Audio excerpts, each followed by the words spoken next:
بسم اللہ الرحمن الرحیم۔ السلام علیکم ناظرین۔ اسلام ایک ایسا دین جو 7ویں صدی میں مکہ کی وادیوں سے ابھرا، آج دنیا کے ایک بڑے حصے پر اثر انداز ہے۔ لیکن کیا آپ نے کبھی سوچا کہ اسلام نے اتنی تیزی سے دنیا کو کیسے فتح کیا؟ اس ویڈیو میں ہم جانیں گے کہ اسلام نے دلوں، سلطنتوں اور تہذیبوں کو کیسے تبدیل کیا۔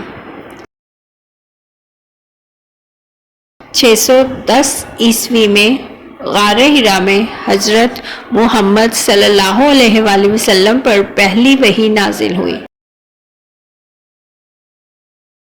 ایک فرد سے شروع ہونے والی یہ دعوت صبر، حکمت اور قربانیوں کے ذریعے مکہ سے مدینہ تک پھیل گئی۔ مدینہ میں اسلامی ریاست کی بنیاد رکھی گئی جو دنیا کے نظام حکمرانی میں انقلابی تبدیلیاں لائی۔ حضرت ابوبکر رضی اللہ تعالیٰ عنہ، حضرت عمر رضی اللہ تعالیٰ عنہ، حضرت عثمان رضی اللہ تعالیٰ عنہ اور حضرت علی رضی اللہ تعالیٰ عنہم کے دور میں اسلامی فتوحات تیزی سے پھیلی۔ ایران، روم، شام، مصر اور دیگر علاقوں کو فتح کیا گیا، لیکن صرف تلوار سے نہیں بلکہ عدل، انصاف اور اعلیٰ اخلاق کے ذریعے دل جیتے گئے۔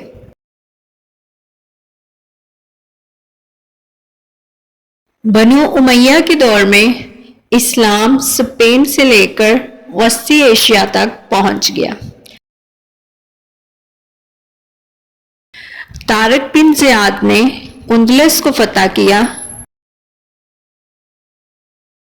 جبکہ محمد بن قاسم نے سندھ کی سرزمین پر اسلام کا پیغام پہنچایا۔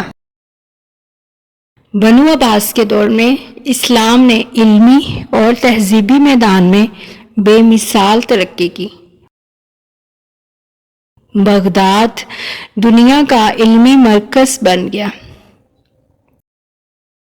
فلسفہ، طب، فلکیات، ریاضی اور دیگر علوم میں مسلمان علماء نے حیرت انگیز کارنامے انجام دیے۔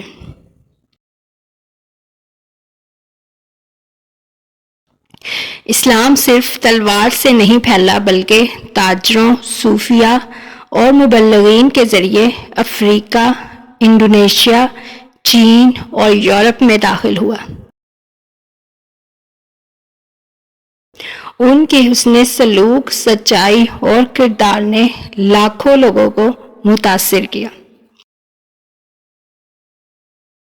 سلطنت عثمانیہ نے خلافت کا تصور زندہ رکھا۔ ترکی، مشرقی یورپ، عرب دنیا اور افریقہ کے بڑے حصے اسلام کے زیر اثر آئے۔